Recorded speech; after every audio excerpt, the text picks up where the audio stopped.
Hi and welcome back to my channel.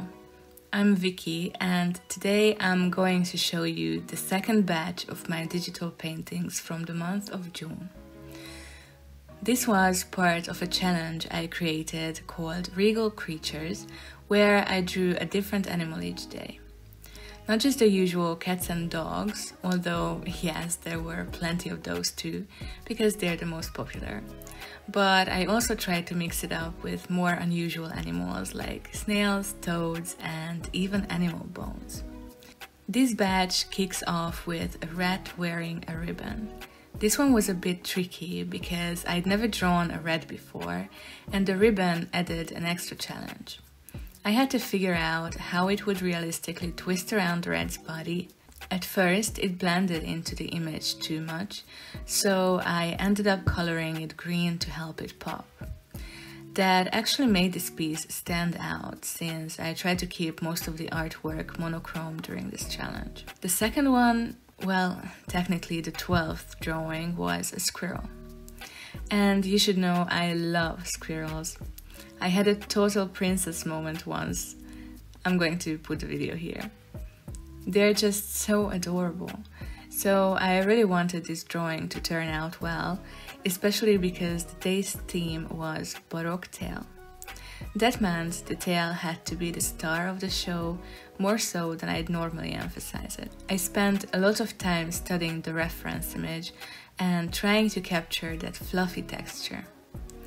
I think I pulled it off, but let me know what you think in the comments. Do you love squirrels as much as I do? Or even at all? I feel like they're a bit underrated, not like cats and dogs that everyone loves.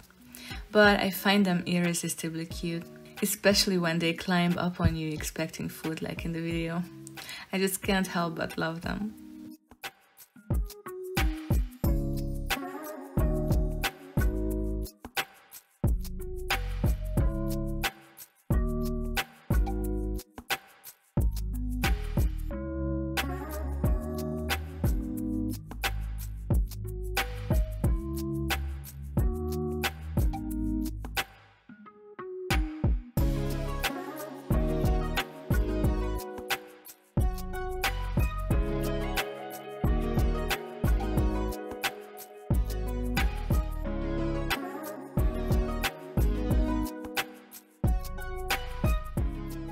Then I went back to a cat, which I didn't mind at all.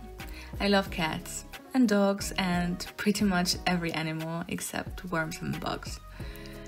This one had a cloak, which was actually a hard part. The cat itself was easier, although the lighting was interesting. The light was coming from behind, creating this kind of halo effect. It's not my favorite drawing of the batch, but it turned out okay in the end.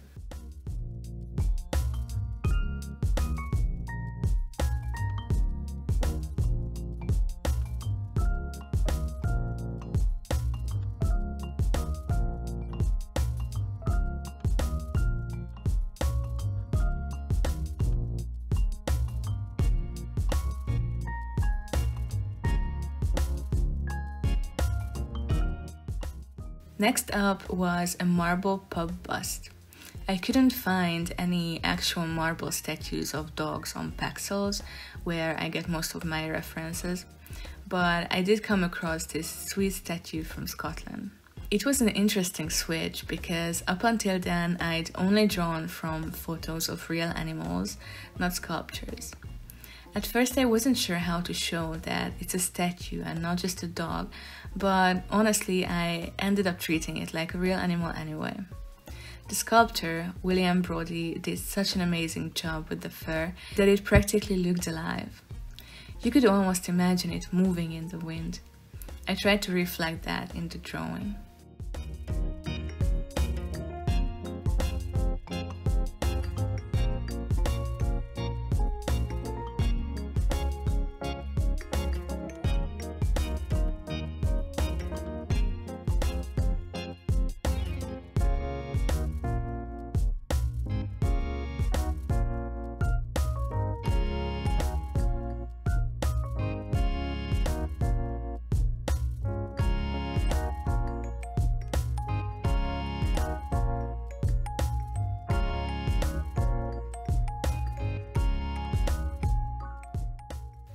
Now, this next one was my first ever owl. I wasn't looking forward to it, probably because I didn't enjoy drawing the pigeon earlier and thought maybe birds just weren't for me. But this owl surprised me. First, the lighting was really unique, sharp streak of light across its face. And second, the textures were fascinating. The feathers on its face reminded me of frost on a window in the winter, delicate and crystalline. Meanwhile, the wing feathers were, well, actual feather looking. So I tried to really differentiate between the textures in my drawing.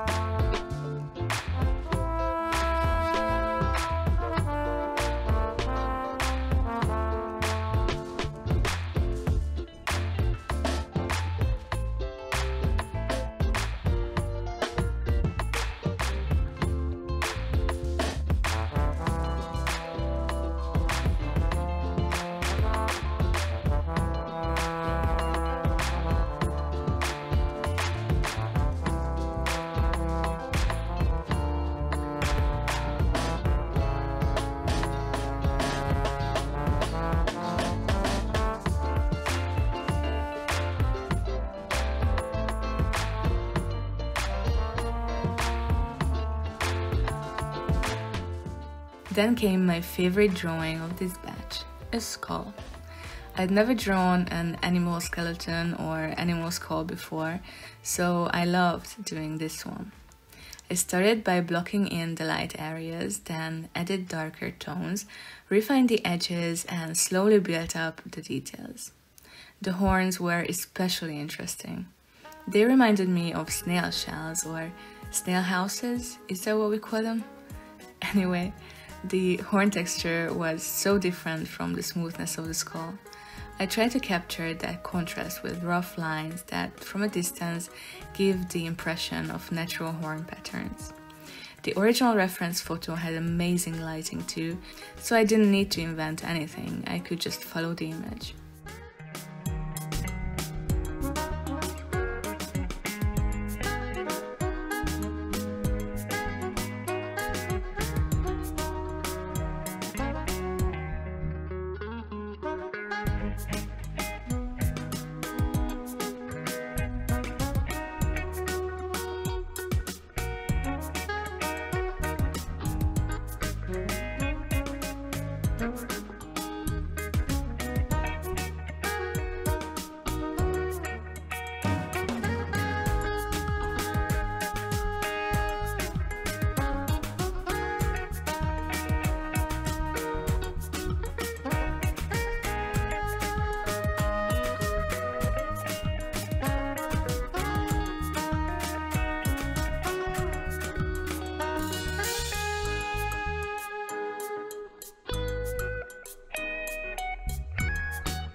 The theme that day was bone and bell, so I had to include a bell as well. I didn't use a reference for that part, I just read from memory. I imagined it hanging from one of the horns, and since it's metal, I thought a lot about how the light would hit it. When I zoomed in while drawing it, it looked like ass, honestly, but when I zoomed out and saw the full image, it actually looked really nice. Funny how that works.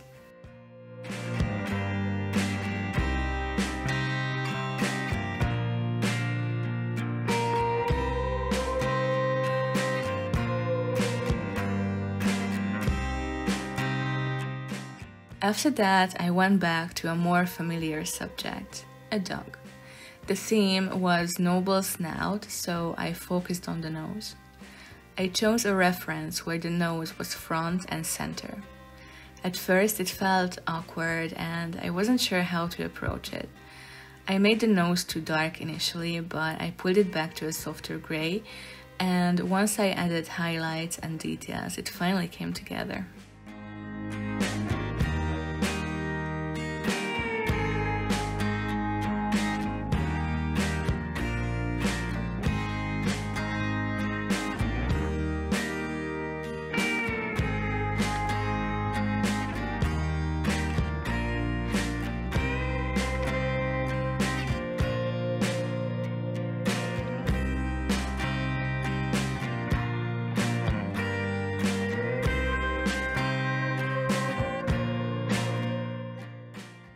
Then we had throne and rabbit, which, yeah, I drew a bunny on a throne. I grabbed a vector throne silhouette from Pexels or Pixabay, I don't remember which, and refined the details myself.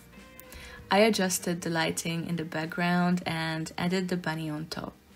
This piece turned out okay, I guess, and the purple tone gave it a more modern feel compared to the usual grays and browns that I've been using.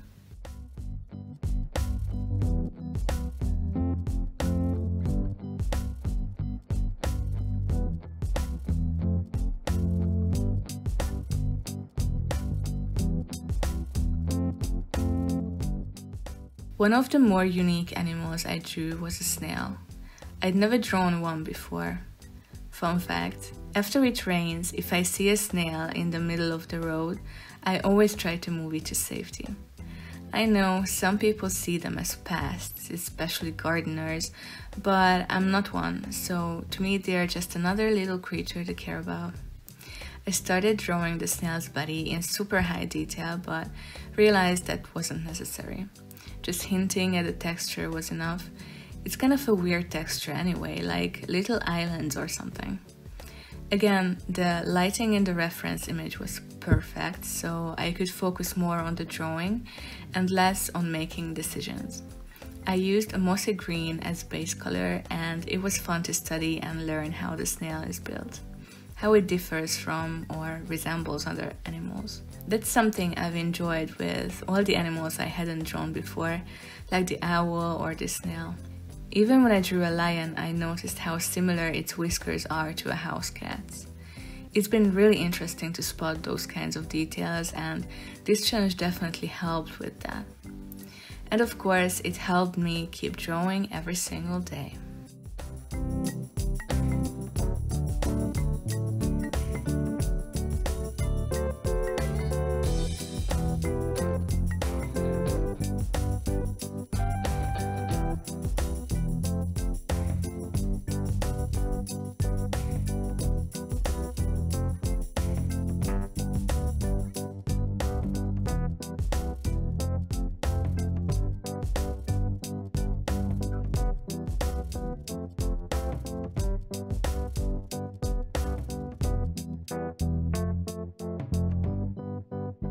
Then there was the loyal ghost dog. I spent ages trying to find reference photos that would work until I found a combo that looked like a ghost dog in a garden. I drew the fur normally at first, then added a white translucent layer and made the eyes glow to give it that supernatural feel. I really liked how it turned out, and I could absolutely see myself painting ghost animals in the future. I've always been fascinated by the supernatural. I've even had some personal ghost experiences, but that's a story for another time.